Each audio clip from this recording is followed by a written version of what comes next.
buckle otter has all of the cool features a cool guy like me expects in a pair of work pants.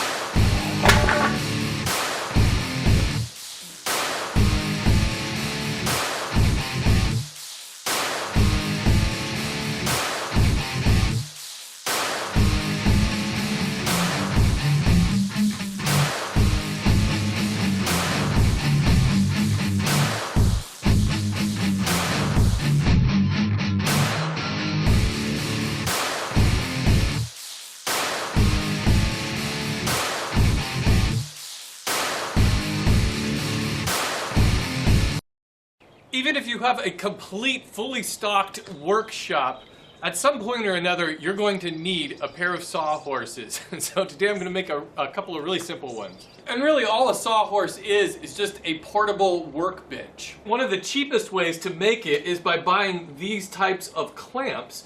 This kind here has a little hinge on it, and what you do is you just stick some cut 2x4s in those and grab another 2x4 and it'll set right down in like this, and they clamp together to give you one sawhorse. But this is the pair I used the most. I built these a long time ago and they've held up very well.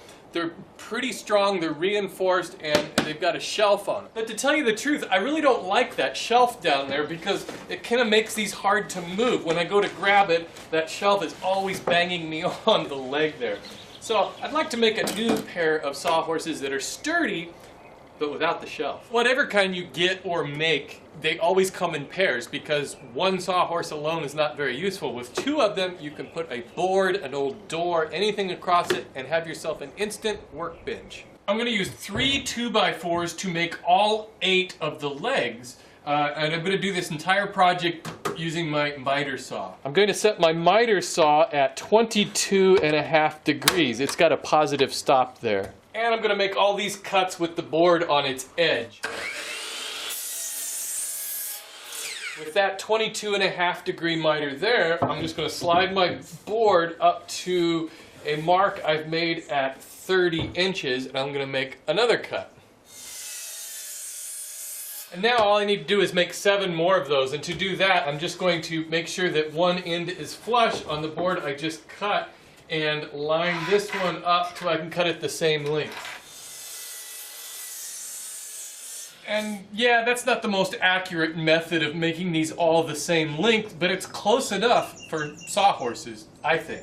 So now what I need to do is take 4 of these, and on only one end I need to make 45 degree angles. Now the only trick here is that I want to make sure that I've got these all oriented the right way. So I'm going to put each board in with this long edge facing against there. So the 45 degree cut is going to go right to this corner here. Now I'm cutting the 4 cross braces, and I'm going to make mine about 15 inches long. And the only difference with the cross braces from the legs is that these bevels each come towards each other. So this is my 45 degree bevel right here, which will go right against the face of this one. I'm just going to glue it and screw this together. The 22.5 degree bevel will set flush against the ground. I'm putting some pilot holes in these because I'm afraid if I just put the screws directly in there, it's so close to the edges of these boards it might split out. And I'll do the same for these center pieces. I'll just butt this up there to where it fits nice and flush. Right like that. And for these cross pieces, I've got longer deck screws, and I'm not going to drill pilot holes for these. I'm just going to go ahead and screw them directly on in.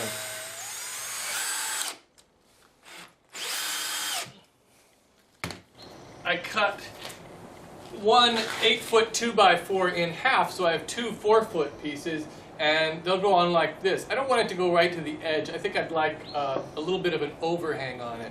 I'm just going to screw that on in.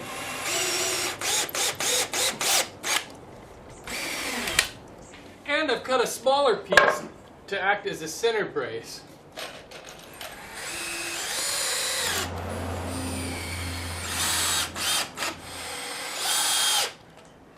and there's some very basic sawhorses. They're quite sturdy, and the glue's not even dry on them. So anyways, just grab any old board, and you've got yourself a makeshift workbench.